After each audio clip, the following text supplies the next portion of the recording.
ഈ കഴിഞ്ഞ വെള്ളിയാഴ്ച പള്ളികളിൽ ഖുതുബ ഓതിയില്ലേ? ഇബ്നു നബാത്തത്തുൽ മിസ്രിയുടെ നബാത്തിയ ഖുതുബ. ആ ഖുതുബയിൽ ഖുതുബയോതി ഉസ്താദുമാരൊക്കെ പറഞ്ഞത് ജനങ്ങളെ ആഘോഷിക്കണം, സന്തോഷിക്കണം എന്നൊന്നുമല്ല, ജനങ്ങളെ കരയേണ്ട മാസമാണെന്നാണ്. എന്താ അങ്ങനെ? നിങ്ങൾ ആ ഖുതുബയുടെ പരിഭാഷ ഇന്ന് പലയിടത്തും വിൽക്കുന്നുണ്ട്. ഇന്നും പുത്തമ്പള്ളി മക്കാമിൻ്റെ ബുക്ക് സ്റ്റാളിൽ ഈ അടുത്ത നാളിൽ ഞാൻ നോക്കി 200 റുപ്യ എപ്പോഴും വില ഉള്ളൂ ഈ നബാത്തിയ ഖുതുബയുടെ പരിഭാഷ. എന്താണെന്നറിയോ? ഓരോ മാസത്തിലും ഈ ഖുതുബ, ആ മാസത്തിലുള്ള 4 ഖുതുബ, ഒരു സ്പെയർ ഖുതുബ ഉണ്ടാവും. അതിന് ചില മാസം 5 വെള്ളിയാഴ്ച വരും, അതിന് വേണ്ടിയിട്ടാണ്.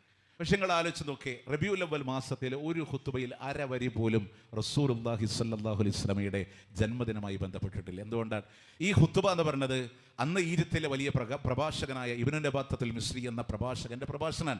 അദ്ദേഹത്തിൻ്റെ കാലഘട്ടത്തിൽ നിബന്ധനയില്ലാത്തതുകൊണ്ട് അദ്ദേഹം അതിനെപ്പറ്റി പ്രസംഗിച്ചിട്ടില്ല, അത് രേഖപ്പെടുത്തിയിട്ടില്ല. അതുകൊണ്ട് ഇന്നും അന്ന് പറയണ കാര്യം ഇന്നും പറയും, ജനങ്ങളെ കരയേണ്ട മാസമാണ്. എന്താ കരയാൻ പറഞ്ഞേ? റസൂൽ വഫാത്തായി എന്ന് പറയപ്പെടുന്നത് റബീഉൽ അവ്വലിലാണെന്ന വെള്ളിയാഴ്ച റബീഉൽ അവ്വലിൽ ഓതുന്ന ഖുതുബ. ഇപ്പോൾ ഒരു പോസ്റ്റർ വല്ലാതെ അങ്ങനെ പ്രചരിക്കുന്നുണ്ട്. റബീഉൽ അവ്വൽ 12 നബി സല്ലല്ലാഹു അലൈഹി വസല്ലം ജനിച്ചു. അന്ന് ഇബ്ലീസ് കരഞ്ഞു. ഇന്ന് ഇബ്ലീസിൻ്റെ അനുയായികളായ വഹാബികൾ പൊട്ടിക്കരയുന്നു. ഇന്ന് ഈ വർഷം പോസ്റ്റർ ഇറങ്ങിയിട്ടുണ്ട്. 2012 എൻ്റെ വീടിൻ്റെ ഗേറ്റുമ്മ വരെ തൂക്കിയിട്ടുന്ന, മതിലൊട്ടിക്കാണെങ്കിൽ ഒരു സമാധാനം ഉണ്ടല്ലോ, ഗേറ്റുമ്മ വരെ തൂക്കിയിട്ടു. അപ്പോൾ ഞാനത് എടുത്ത് കളയാൻ പോയില്ല. അതിൻ്റെ അപ്പുറത്തെ ബോർഡുമ്പോൾ ഞാൻ എഴുതി വെച്ച വാചകങ്ങളോടും പറയാം, റബീഉൽ അവ്വൽ 12 റസൂൽ വഫാത്തായി എന്ന് നബാത്തിയ ഖുതുബ.